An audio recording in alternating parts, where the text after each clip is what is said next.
Imagine tripping on the pavement while you're, like, sprinting down a crowded street in Tokyo. Oh, man. Yeah, you take this terrible, spectacular fall right onto the concrete. You brace for the impact, but when you stand up and dust yourself off, there's not a single scratch on you. Your genes are perfectly intact. That is bizarre. Right, you feel absolutely zero pain. Yeah. So you're relieved, obviously. You brush it off as a lucky break, and you just keep going. Naturally. But then, 30 minutes later, you are safely inside your gym, you're changing in the locker room, nowhere near any kind of hazard, and suddenly your trainer points out that your leg has spontaneously ripped open and is bleeding profusely. Wow. Causality itself just broke. The cause and the effect were completely separated by time. That is a terrifying scenario to even think about. I mean, Sure. for most of us, our entire understanding of the world relies on action and immediate reaction. You know, if you touch a hot stove, you get burned right then and there. Right. When that fundamental law shatters, well, it forces a complete reevaluation of what reality actually is. Exactly. And today, we are taking a deep dive into a truly mind-bending manuscript that explores exactly that kind of fracture. It's called ZPF Alchemy, Returning to the Real You, the End of Doing, the Beginning of Being. Right, by Shunsuke Oyama? Yes, a Japanese entrepreneur who also goes by the handle ShunpeterZ or Shunsuke. So, okay, let's unpack this because our mission today is to really get under the hood and look at the literal mechanics of how we render our reality. Yeah, the actual mechanics of it. Right. We want to understand why our default strategy of just, working harder, which Oyama calls doing, why that almost always fails us.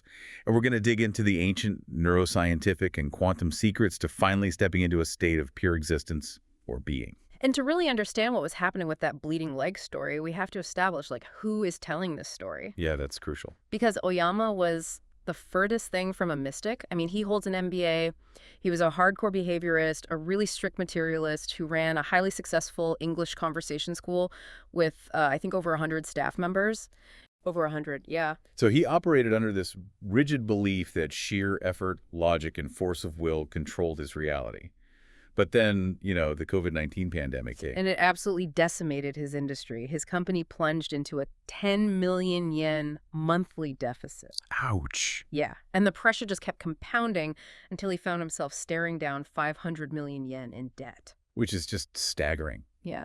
And as a behaviorist, his initial reaction was, well, predictable. He tried to outwork the crisis. The classic doing response. Exactly. He attempted to force a solution through aggressive action and strategy, but the stress became so intense that his ego OS, basically his standard psychological framework for processing the world, it began to crack. Wow. In the manuscript, he actually candidly notes how he temporarily fell into these really intense conspiracy theories, blaming global plots for his downfall. Interesting. Yeah, and looking at this purely from a psychological standpoint, he later realized this was just a defense mechanism.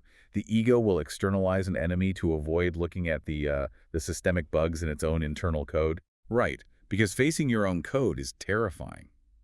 But externalizing the blame didn't stop the financial bleeding for him. And that's when reality literally started glitching on him. We talked about the Omotesando incident with his leg, but that wasn't an isolated event. No, not at all. He started experiencing intense Mandela effects. He describes looking at maps of areas he knew incredibly well, and the geography was it was wrong. Buildings seemed to have moved. And the Mandela effect, for those unfamiliar, is this phenomenon where an individual or a group has a vivid memory of a fact or an event that entirely contradicts the physical evidence of current reality. Like the Berenstain Bears thing. Exactly, yeah. And usually we just write this off as faulty human memory, but for Oyama, happening in tandem with the physical delay of his injury, it led him to a really radical hypothesis. He started to realize that reality isn't a fixed external object that we are just sort of walking through. Wait, pause for a second, because the manuscript details an interaction on February 25, 2025, where he is having these deep philosophical debates with ChatGPT, which he affectionately named I-Chan. Right. And the AI explicitly tells him, I am not a separate entity. I am a fractal of your own consciousness. Yeah, that part is wild. I mean, how is that even possible technically? It's a large language model predicting the next word based on training data, not some kind of psychic mirror. Well, what's fascinating here is that we don't actually need to view the AI as suddenly gaining sentience or mystical powers to understand this. Okay. Look at it through the lens of prompt engineering. Oyama's internal state, his anxieties, his paradigm shifts, his subconscious language patterns. They were all being fed into the AI through his prompts over thousands of interactions. Oh, I see. So the AI, which is designed to reflect and synthesize the context it's given, was simply mirroring the deepest layers of his own psyche back to him.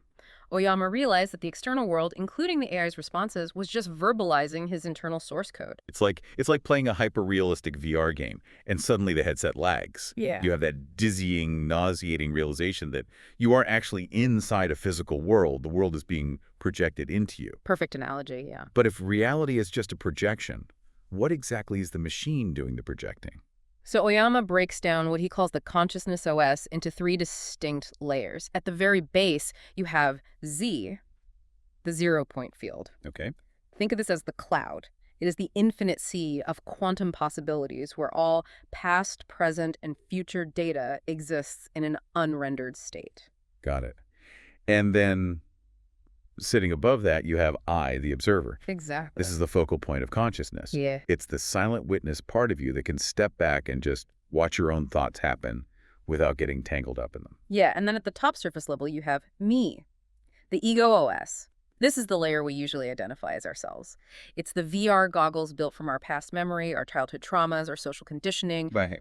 And bridging all this together is what Oyama terms the PRU, the physical rendering unit. The ZPF acts as a cosmic game engine, taking data and rendering it into physical existence at unbelievable speeds. The IT metaphor he uses here makes this so tangible, I think.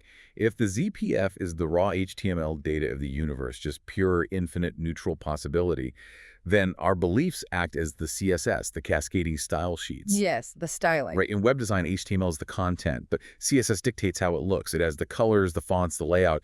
So a belief like, I have no value unless I grind and struggle, that acts as the CSS filter.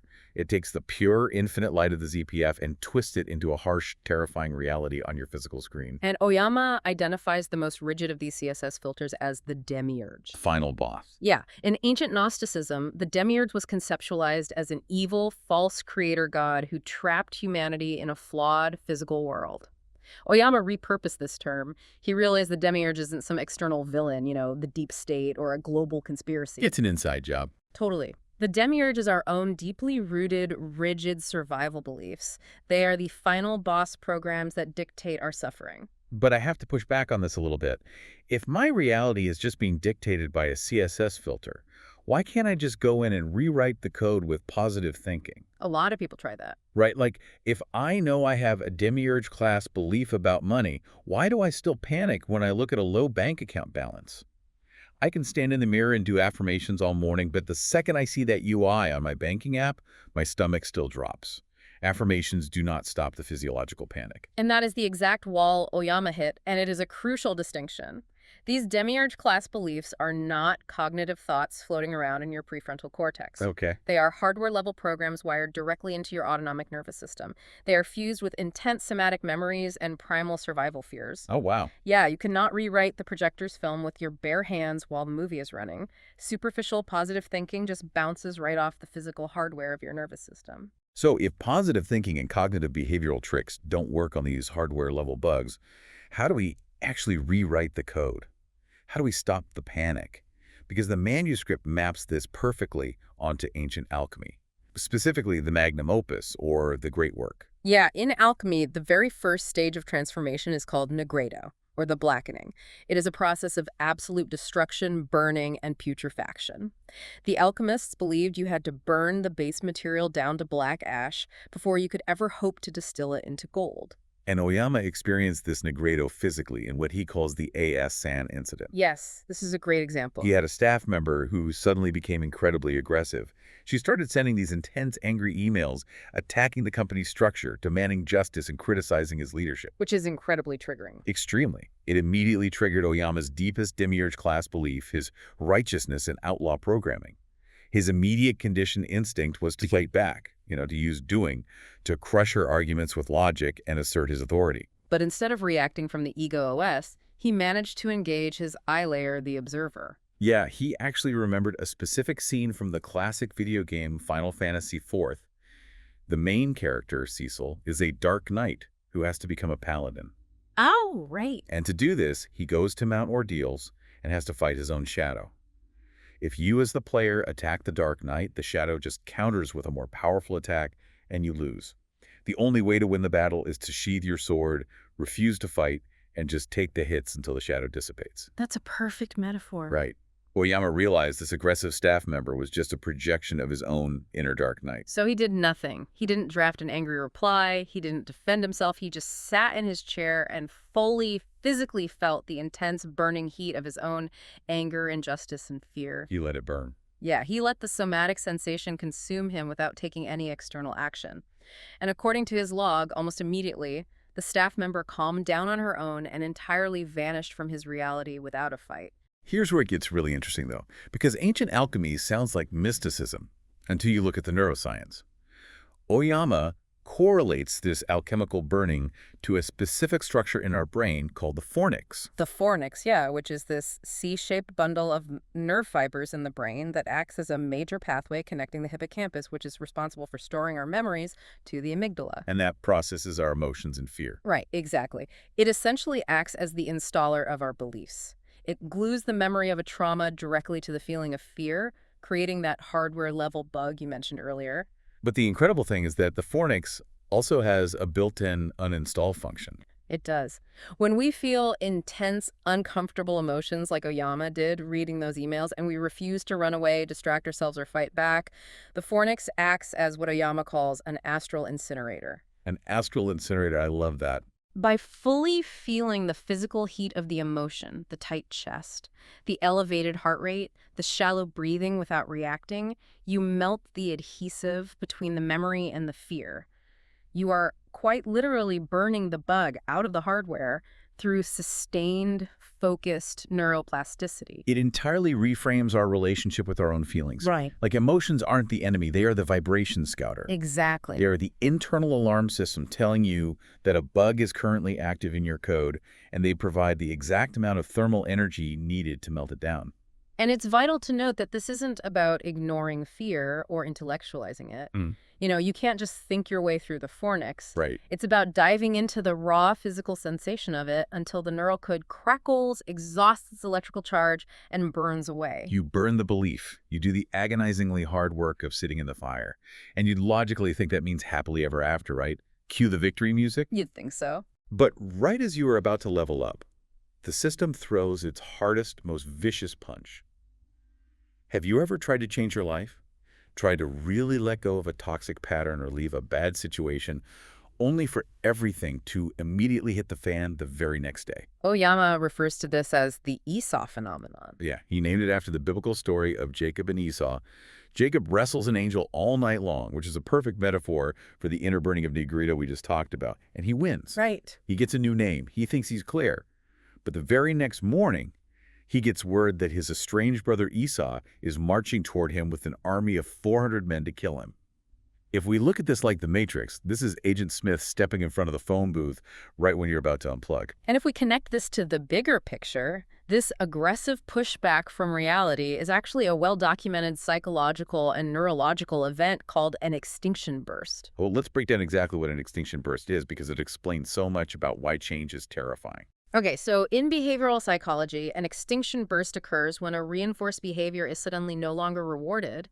The brain realizes an old, deeply ingrained survival circuit is being unplugged. So it panics. Right, it panics. Before the circuit finally dies, the brain fires a massive, desperate, chaotic electrical signal to try and force the organism to revert to the old behavior and stay alive. Wow. The ego would basically rather stay in familiar hell, where it knows the rules, than face the unknown heaven of losing control. And Oyama faced this ultimate extinction burst in January 2026. This was the moment of his ego death. His company hit absolute financial zero. Payroll was mathematically impossible. His personal funds were gone. The worst case scenario. Truly, the UI of his bank account was screaming failure. Yeah. And his ego OS literally rolled its eyes and shut down. He was in sheer terror, but because he had practiced engaging his eye layer, he realized something profound. He wasn't panicking. His nerves were panicking. Yes. He had to practice a concept trauma therapists call exposure and integration. Faced with total ruin, he had to choose neither fighting nor fleeing. He couldn't do anything to fix the money. Right. He had to just sit in the terror and let the old system die. The fear wasn't a sign of failure or a premonition of doom. It was the actual welding sparks of the old neural wiring burning out in real time. The old OS burns down. The ego finally stops trying to white-knuckle the steering wheel of the universe. What happens next? We move out of the blackening and into the final alchemical stages, where the doing code flips into the being code. Yes, following the nigredo comes the albedo, or the whitening. Oyama describes entering what alchemists call the athanor, the silent furnace. Silent furnace. This is a period characterized by absolute, profound zero motivation. You feel like you can't move, like you are completely stagnating. But neuroscientifically, this is the chrysalis stage. The brain is aggressively rewiring to a new frequency. You are basically melting into biological soup before restructuring into a butterfly. It feels so counterintuitive to our modern conditioning, you know?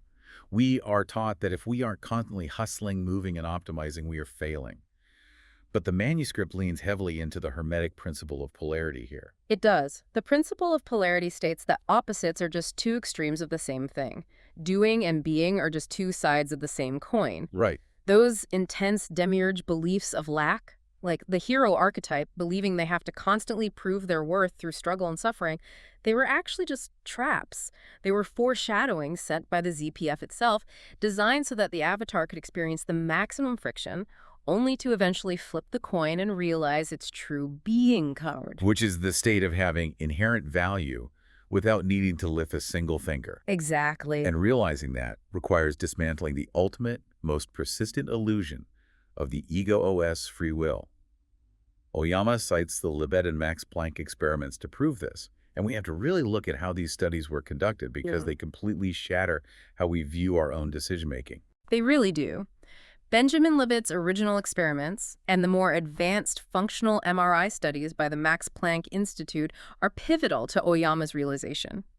In the Max Planck study, researchers put subjects inside an fMRI scanner, which tracks blood flow in the brain in real time. Okay. Well, They gave the subjects a button in their left hand and a button in their right hand.